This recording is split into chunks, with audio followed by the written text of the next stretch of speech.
Hi guys and girls, it's James here at Officially Fish, and on today's video I'm going to share with you a bait that I never leave the house without, whether I'm targeting catfish, carp, barbel, chub, tench, bream, any type of specimen fish. This bait over the years has blessed me with some incredible size fish, catfish to over 40, big carp, big tench, big bream, 2 barbel over 12 pound, and I believe this has been a very big influence on them catchers. So without further ado, I'm going to share it. Drum roll please. The bait I'm talking about is robin red pellets.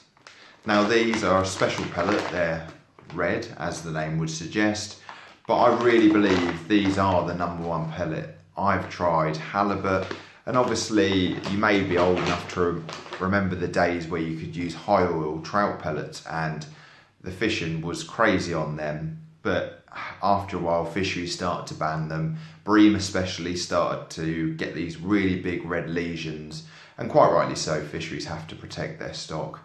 But why I love these pellets so much is because they're versatile.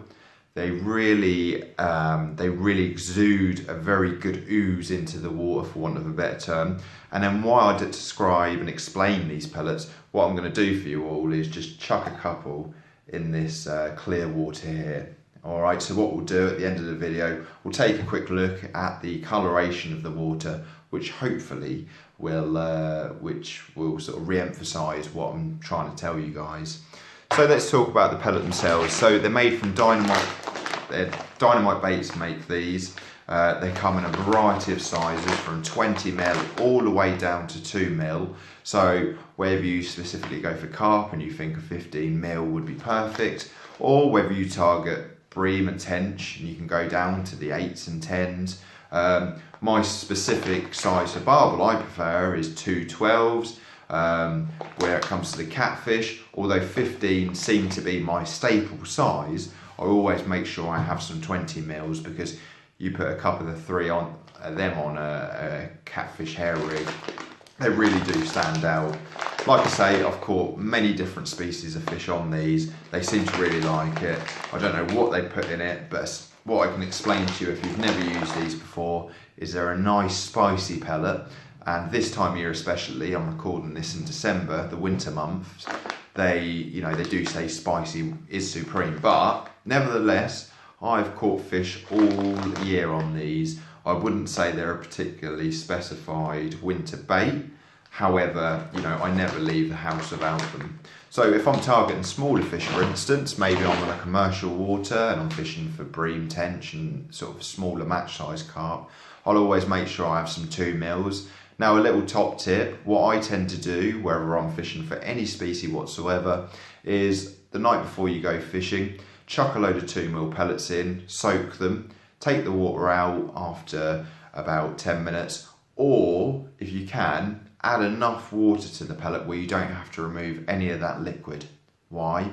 Because what you see is when you remove water from that sort of pellet mix, if you like, you're removing a lot of the good stuff. So really what you want to do is get good at adding enough pellets to your bucket, enough water just to make them soft.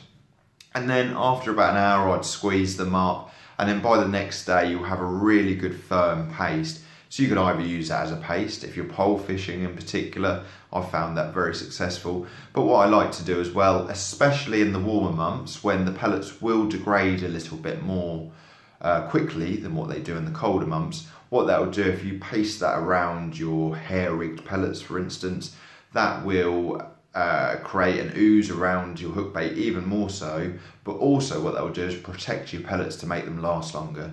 You don't want to be carp fishing and having to cast perhaps sometimes 3 or 4 times in 2 hours. Not saying the pellets degrade that quickly, but what will happen is they will soften because they are a pellet, and if you're fishing a lake full of small fish, they'll get pestered and they can get picked away fairly quickly. So the last thing you want to do is reel in and go, oh, my pellets are gone, and then you'll fall out of love with the pellets. So that's a top tip there to make your pellets last a bit longer and give you that extra attraction. Now I personally think that fishing, say for instance I was fishing for carp, tied to an island, you typically would PVA bag, and I would fill up a few 2mm pellets, but I'd fill up a good chunk of whatever size you're fishing. Carp are very sort of, you know, they're very unique, intelligent creatures, and I believe if you fish too many size pellets over your hook bait, they will indeed, you know, pick out certain sizes that they feel less threatened. But hey, you know, you may have a different experience fishing different sized particles, but that's my experience anyway. So yeah, like I say, they come in all different sizes. They're not unique to one species, which I love. Okay, carp anglers, you might go, well, I don't really want to catch a bream on my big heavy carp rods. I feel you. So why not try a little bit bigger? I have caught carp on 20mm pellets. Very few, but when I'm fishing catfish waters, I do pick them up now and again personally. So yeah, that's that in a nutshell. They're a fantastic bait. If you've never tried them, give them a go. So there's the iconic bag, that red coloration, so they're pretty easy to really look at, you know, to find on the stockers shelves. I've not found a place where I can't buy these, so you probably have seen them before. You may have used them before, but what I suggest is giving them a real hard go.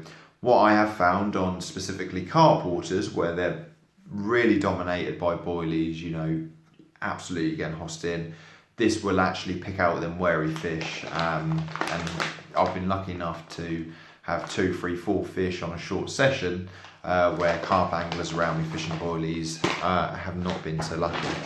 So let's have a look to see how we're getting on. So it's been a couple of minutes in. This water is freezing cold, and if I do that, I don't know if you can see all that good stuff coming off the pellet there. Now these are 8mm pellets, I believe. What I have been using for my latest barbel fishing expeditions, and they've really done the business. Now in a river especially, you can imagine that all flowing down, and if you know about river fishing or you don't, you know, it's all about getting a scent trail down from your hook bait. If you're fishing perhaps a boilie, you're not going to particularly get all that good stuff flowing down river to create that scent trail. You know, I'm not saying glug boilies, you will certainly get a scent trail off them, but in my opinion, pellets, you know, outweigh boilies on that specific venture. So I hope you found this video helpful. Please like, share and subscribe. I will be doing more reviews on the products that I feel work best for me. Everyone's different, they may not work for you, but personally I would not leave the house without them. Regardless of what species I'm after, they will be in my bait bucket. So I really appreciate you staying to the end. Like I say, like, share and subscribe, I really appreciate it. I will be doing a ton more reviews on rods, baits and venues as well. So if you're thinking of a particular venue to go, you never know, that venue might come up on here, and I'll share the catches that I've had on said venue as well. So thanks for watching. Bye.